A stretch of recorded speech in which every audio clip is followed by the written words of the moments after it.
नमस्कार, स्वागत है एक बार फिर से आप सभी का आपके अपने चैनल हनुमान सेवा परिवार में। आशा करते हैं कि प्रभु श्री हनुमान जी और परम पूज्य गुरुदेव बाबा नीम करौरी महाराज जी आप सभी भक्तों पर असीम कृपा सदैव बनाए रखें। दोस्तों, वास्तव में आखिर क्या रिश्ता है बाबा नीम करौरी महाराज जी और हनुमान जी का? मनुष्य शरीर में रहते हुए महाराज जी ने अपने ही अद्वैत स्वरूप सर्वशक्तिमान महावीर हनुमान के बारे में क्या कुछ कहा है, आज के इस खास वीडियो में हम आपके लिए ये जानकारी लेकर आए हैं। बाबा नीम करौरी महाराज जी के विचार वास्तव में हनुमान के प्रति क्या थे, इस भौतिक अवस्था के लिए जितना उचित है बाबा ने उतना तो जरूर बताया। आज से पहले आपने कभी महाराज जी के हनुमान जी के प्रति विचार नहीं सुने होंगे। आज हम आपको यही खास प्रस्तुति देने वाले हैं। दोस्तों, हनुमान जी भगवान राम के अनन्य भक्त रहे हैं, परम सेवक रहे हैं, राम के प्रति पूरी तरह समर्पित, राम काज कीने बिना मोहि कहाँ विश्राम, बस यही उनका अंतःमन का वेग। रामायण का सुंदरकांड महाराज जी को इसलिए भी सर्वाधिक प्रिय था क्योंकि इसमें हनुमान जी के पराक्रमों का वर्णन है। हनुमान एक असाधारण बुद्धिमान, बलवान और परम स्नेही, जिनका एकमात्र उद्देश्य राम के ईश्वर रूप को सेवा करते रहना। महाराज जी भी स्वयं ऐसे प्रसंगों को बार बार उद्धत करते और कहते, महावीर बिनवम हनुमाना, राम जासु जस आप बखाना, राम कथा सुंदर कर तारी, संशय विहग उड़ाव निहारी। महाराज जी चाहे कहीं भी होते, सुबह सुबह उठकर जब पहली बार अपनी कुटिया से अपने कक्ष से बाहर निकलते तो पश्चिमी भक्त महाराज जी के सामने श्री चरणों में जमीन पर बैठे हुए हनुमान चालीसा का पाठ करते मिलते। बाबा उन्हें देखकर प्रसन्न हो जाते, मंद मंद मुस्कुराने लगते, मानो कह रहे हो कि तुम मुझे भी पहचानने लगे हो। और जो ही कोई जटिल भक्त बाबा के उस वेग को थामने की कोशिश करता, महाराज जी की हनुमत ऊर्जा को साक्षात करने का एहसास करने लगता, त्यों ही बाबा बीच में विनोद भी करने लग जाते, जिससे वहाँ पर उपस्थित सारे भक्तों को अचानक से हंसी आ जाती और महाराज जी का वह अलौकिक हनुमत वेग अचानक से चू हो जाता। दोस्तों, महाराज जी के बारे में यह भी पता चला है कि युवावस्था में और युवावस्था के पहले तरुण अवस्था में भी जब भी बाबा के आसपास में बहुत सारे लोग इकट्ठा हो जाया करते तो महाराज जी उन सबको हनुमान चालीसा का पाठ करने को कहते और जो ही वे लोग एक मत होकर एक गति के साथ में हनुमान चालीसा पर झूमने लगते, बाबा उठकर वहाँ से कहीं अन्यत्र चले जाते। ऐसा क्यों? क्योंकि हनुमान को फिर भौतिक अस्तित्व में आना पड़ जाता। कभी कभी वार्तालाप के बीच में महाराज जी यह भी पूछ लेते कि क्या यह लिखा है कि हनुमान जी सच में अमर रहेंगे, वे अब अनंत काल तक रहेंगे, कैसे रहेंगे भला? महाराज जी सिर्फ यही कहते और हर कोई इस पर गहन चिंता में डूबकर सोचने लग जाता और बाबा हंसते हुए उठकर कहीं और अन्यत्र चल देते, पीछे छोड़ जाते एक ही भाव कि अभी तो हनुमान था, अभी हनुमान है और हनुमान ही है। परम पूज्य बाबा नीम करौरी महाराज जी अपने भक्तों से न केवल हनुमान कथाओं को ही तल्लीनता से सुनते रहे, वरन समय समय पर जगह जगह पर हनुमान मंदिरों के निर्माण में भी रुचि लेते रहे। उन्होंने हनुमान मंदिरों की एक लंबी श्रृंखला स्थापित कर दी। कुछ भव्य मंदिर तो उन्होंने स्वयं बनाए और कुछ उनकी प्रेरणा से उनके भक्तों ने अपने अपने घरों में ही स्थापित कर लिए। महाराज जी ने पूरे उत्तराखंड को हनुमान मंदिरों से आच्छादित कर दिया। जहाँ कल्पना भी नहीं की जा सकती, वहाँ जाकर बाबा ने मंदिर और आश्रम स्थापित कर दिए।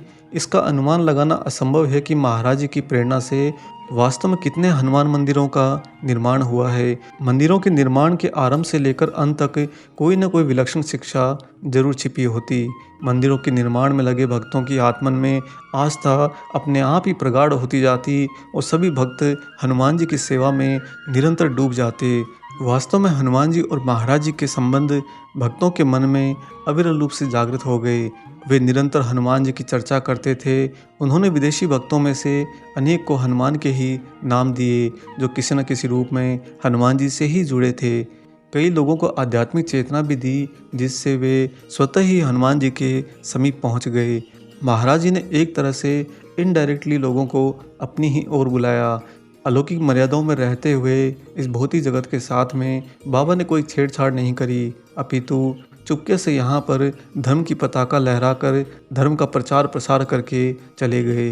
और वास्तव में दोस्तों, कलयुग में हनुमान जी का मुख्य काम तो यही है। जब जब धर्म कमज़ोर पड़ेगा, जब जब लोगों का विश्वास डोलेगा, जब जब लोग राम को भुलाने लगेंगे, तब तब महाराज जी पुनः किसी अन्य मान्य स्वरूप में आकर फिर से हनुमान की अलग जगह देंगे। ऐसा कोई और नहीं, स्वयं हनुमान ही कर सकते हैं। हाँ, वे प्रत्यक्ष में नहीं आ सकते क्योंकि वे भी अलौकिक ऊर्जाओं के बंधन में हैं और उन्हें वास्तव में अपने वास्तविक स्वरूप में आने की तो अभी ज़रूरत ही नहीं। आज का मनुष्य तो भय का मारा है।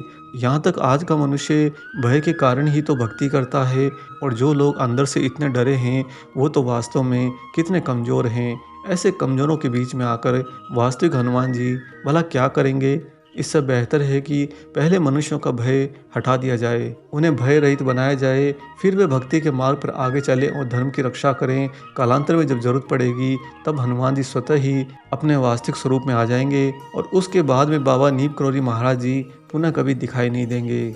और दोस्तों, जब भी भक्त लोग महाराज जी को हनुमान जी करके बहुत ज़्यादा परेशान किया करते या उन्हें कुरीदा करते, तो बाबा अक्सर उन्हें एक कहानी सुनाया करते।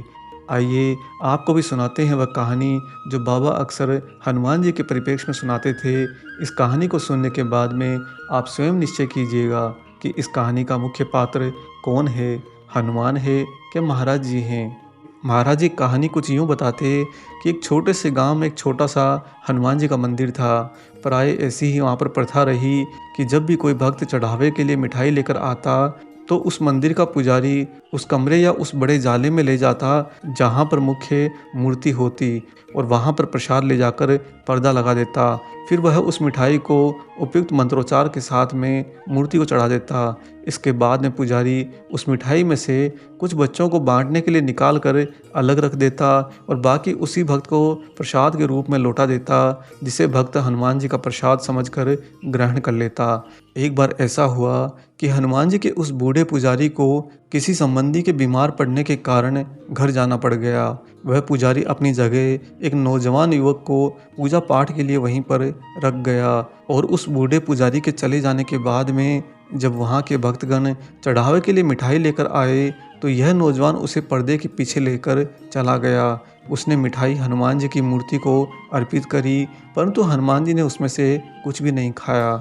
वह लड़का बहुत ही दुखी हो गया और हनुमान जी से प्रार्थना करने लगा कि कम से कम पवन पुत्र एक मिठाई तो खा लें, क्योंकि जाते समय बूढ़े पुजारी ने उसे ये हिदायत भी दी थी कि भक्तों का प्रसाद हनुमान जी ग्रहण करते हैं।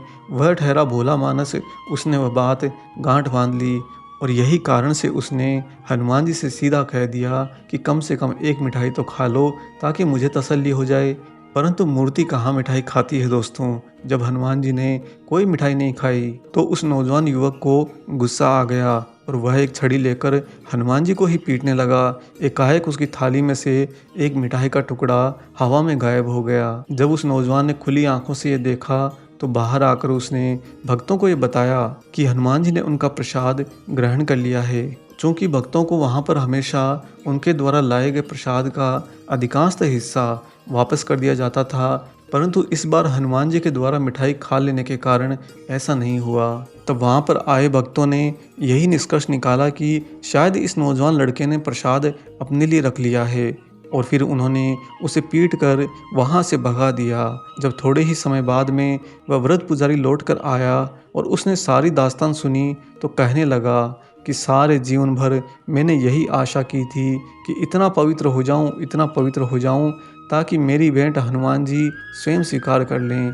लेकिन देखो ना, बचपन से मैं अब बूढ़ा हो चला हूँ और आज तक कभी मेरी ये इच्छा पूरी नहीं हुई। परंतु इस छोटे से लड़के में वह उच्च स्तर की पवित्रता थी जिसके कारण हनुमान जी ने स्वयं उसका प्रसाद ग्रहण कर लिया। सच में यह लड़का कोई और नहीं, स्वयं हनुमान जी ही रहा होगा। ऐसा कहकर वृद्ध पुजारी रोने लगे। तब जाकर गांव के भक्तों को यह एहसास हुआ कि उनसे कितनी बड़ी गलती हो चुकी है। दोस्तों, उस दिन के बाद में वह नौजवान युवक उस गांव में कभी दोबारा दिखाई नहीं दिया। जो ही महाराज ये कहानी पूरी करते, अपने तखत से तुरंत उठकर कहीं अन्यत्र चले जाते, पीछे छोड़ जाते वह गहरा प्रश्न कि वह लड़का आखिर कौन था, हनुमान जी स्वयं थे या फिर वह महाराज जी ही थे। क्या लगता है आप लोगों को भी? कमेंट बॉक्स में अपने हृदय के भाव जरूर लिखिएगा कि वह नौजवान बालक भला कौन था। क्या हनुमान स्वयं वह बनकर आए थे या वह कालांतर में अपना रूप धारण करने वाले बाबा नीम करोली महाराज जी थे? दोनों ही अवस्थाओं में दोस्तों वह स्वयं हनुमान ही रहे। क्योंकि हनुमान के बिना वास्तव में हनुमान को भौतिक अवस्था में रहते हुए प्रसाद कौन खिला सकता है। वह तो वही खिला सकता है जो स्वयं में हनुमान हो। आशा करते हैं कि बाबा और हनुमान जी का यह अनूठा संगम भरा विशेषांक आपको ज़रूर पसंद आया हो। वीडियो अगर अच्छा लगा है तो जाने से पहले इसे लाइक कर दीजिए और अगर आप चैनल पर नए हैं तो चैनल को ज़रूर सब्सक्राइब करिए। मिलेंगे बहुत जल्दी ही एक और ऐसे ही अलौकिक वीडियो के साथ में। तब तक अपना और अपने माता पिता का अच्छे से ख्याल रखिए और परम प्रभु श्री राम जी का निरंतर गुणगान करते हुए बाबा हनुमान एवं बाबा नीप करोली महाराज जी की निस्वार्थ होकर सेवा करते रहिए। जय सिया राम।